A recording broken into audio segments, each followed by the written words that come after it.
Hey, this is Keith from Outlaw Speed Shop, and this week we're going to tackle part 1 of a Real Types Buick Custom.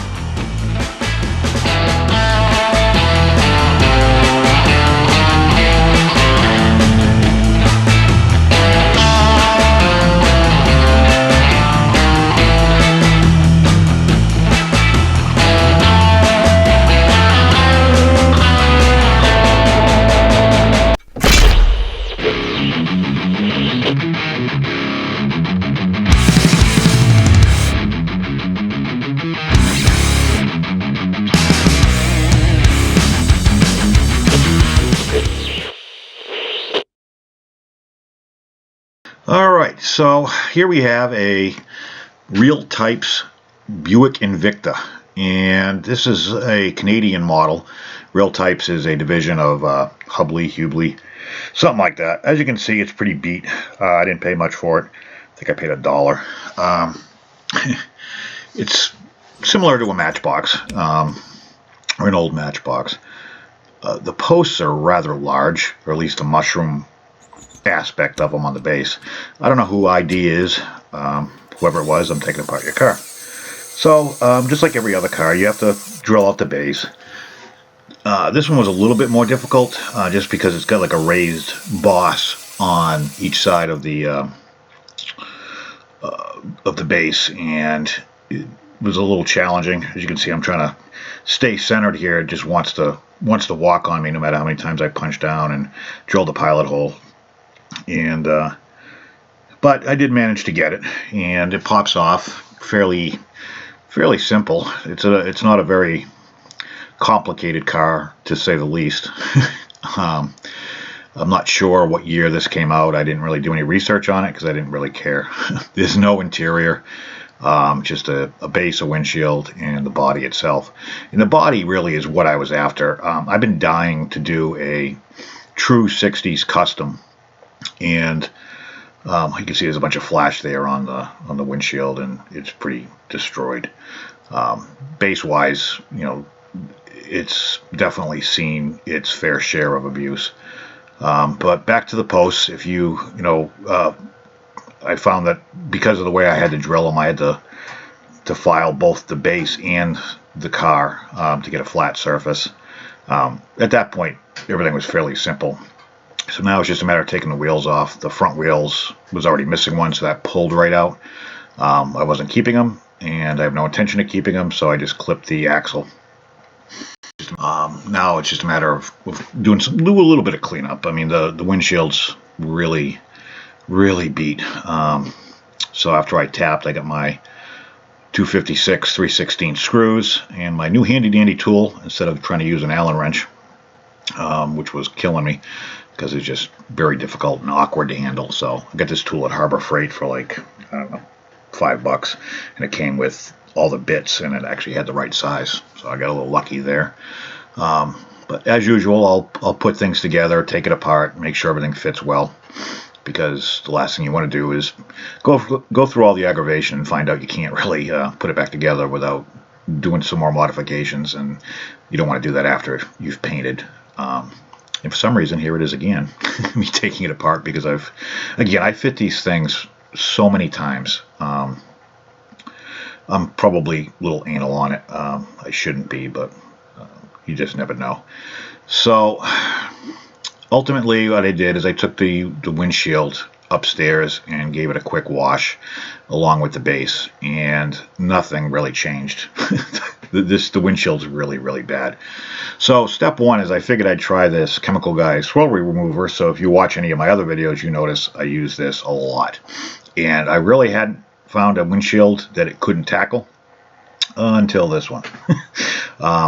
Step one, I polished it, I wiped it down. It definitely brought a good shine to it, but the scratches were just a little too deep. And actually there's a small crack on the back that I can't do anything with. Once I cleaned it, I saw it. So I decided to wet sand it. I started with 600, then I went to 1200, and then 3000. And then I polished it, and it made a really big difference, and I'm kind of glad I took the extra time. I was going to say fuck it and just do whatever. I really want to tint these windows. I'm trying to find some some Pledge. It's the Future Shine. It's hard to find around here for some ungodly reason. I did try some transparent black to paint on a test windshield. As you can see here, it looks a lot better. It's 100% better. But anyways, I tried some transparent black on a fake an extra windshield I had kicking around. Didn't look good at all. So I've seen somebody, I can't remember who, that did it with the Future Shine with a little bit of black paint in it, and it had a really nice effect to it. So that's, hopefully I can get some this week. Because I had to cut the axles, and the wheels I want to use are regular Hot Wheels wheels, which were off the Econoline, I believe. I'm using some 1/16 brass rod, pretty much just stick it through, and I'm just going to cut it exact size of the openings that I have here, and then I'll just glue them down and stick my axles through. So it'll be pretty similar to actually what it came with originally. I use my cutoff wheel, and then I just kind of grind down the ends to make sure they're nice and smooth. But again, this is something I've wanted to do for a while, and this car was a perfect muse for it. And I want to do a traditional 60s custom. Here you can see with the wheels on it. I think it looks really good, but you can also see how bad the body is. I don't have a zinc plater, unfortunately, so I'm left at, stripping it and doing whatever I have to do. This kind of turned into a shit show. I ended up doing it twice. I was hoping, I used a thick primer after this step, and it didn't fill in like I wanted it to, so I ended up stripping the primer off and then having to use some glazing putty to start filling in the scratches before I primed again. I was just put a little too much faith in having a thick primer and that it would fill in the imperfections. Plus, there was a lot of nicks, and with the body lines on this, the nicks just jump out at you. And I wanted to do it right, so that's why there's only part one this week, unfortunately. I ran into nothing but problems yesterday, and it was Sunday, and I wanted to put a video out. This is going to be a long one anyway, so I figured I'd break it up into two parts, and hopefully I can have it done before next Sunday, but no guarantees. I'm still experimenting with some new paints that you'll see. Here I am cleaning off the body and getting all the rest of the paint off. What's funny is I wanted to do like a metallic or a pearl or candy color, and there's a lot of these guys on YouTube that I watch and follow, and no shit, I already had the stuff on order, and I had this car in mind to do, and Diecast Resurrection ended up doing a candy paint job on a Cougar. So shout out to him because he did a killer job on that. If you haven't seen it, go watch it. I'm still trying to replicate the quality of paint, and I haven't had much success yet. But I'm working on it. I'll get it, and I'll kick his ass. No, I just want this car to really look good. So I'm experimenting with like 3 or 4 other cars. So I wet sanded it down, and it really, once I did this, it really showed all the little nooks and crannies inside the body that really needed to be repaired. So at this point, I think I was kind of had some wishful thinking that it might have been a little bit better than it was, but I was wrong.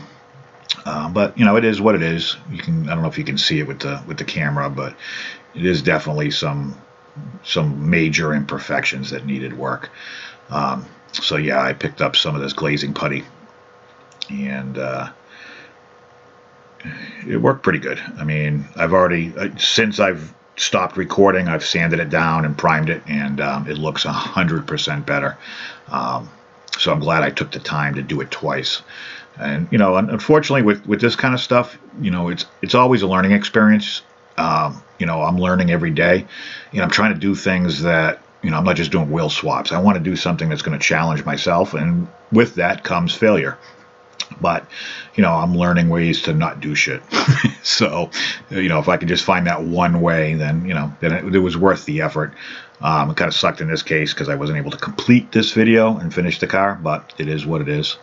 But I did buy a new spray gun. It's a dual action, and it's got a fan tip and the adjustment at the end to control the volume. And then I've got a bunch of I did order the Creative Colors or Createx brand Candy 2.0s and pearls to go with the stuff I already had.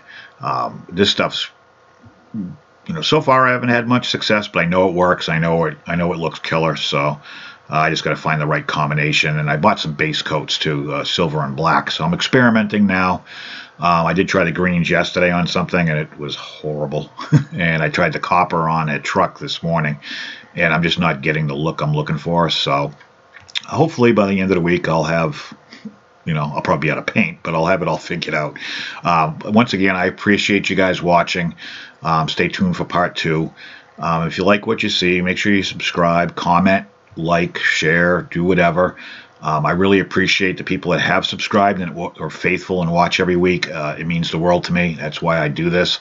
I love doing it, and I love sharing it with people. So once again, I can't stress enough how much I am very appreciative of everybody, and especially those of you who comment. So I'll catch you on the next one.